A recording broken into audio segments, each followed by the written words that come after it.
பணிவார்ந்த வணக்கத்தை தெரிவித்துக் கொள்கிறேன்.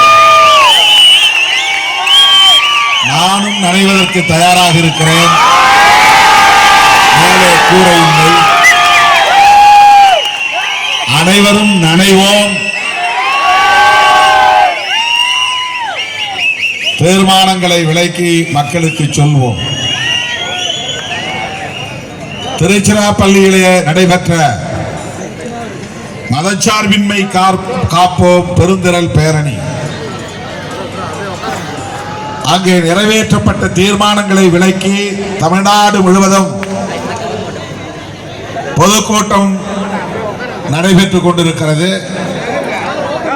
காஞ்சிபுரம், செங்கல்பட்டு ஆகிய மாவட்டங்களின் சார்பில் ஒருங்கிணைக்க பெற்றுள்ள இந்த பொதுக்கூட்டத்தில் பங்கேற்று உரையாற்றுவதில் நான் பெரிதும் மகிழ்ச்சி அடைகிறேன். அடுத்து 26ஆம் தேதி ராணிப்பேட்டையிலே நடைபெற இருக்கிற பொதுக்கூட்டத்திலும் கலந்து கொண்டு உரையாற்ற இருக்கிறேன். சும்மா தூறல் வரும் போயிடும். இயற்கை எப்போதும் நம் பக்கம். அப்படியே பெய்தாலும் நாம் அதனையும் எதிர்கொள்வோம், வரவேற்போம்.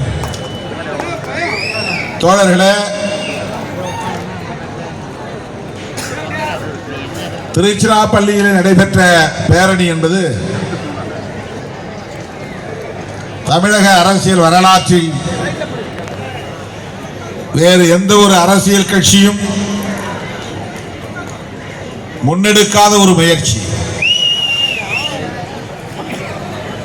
ஏன் இந்திய அளவிலேயே சொல்லலாம்.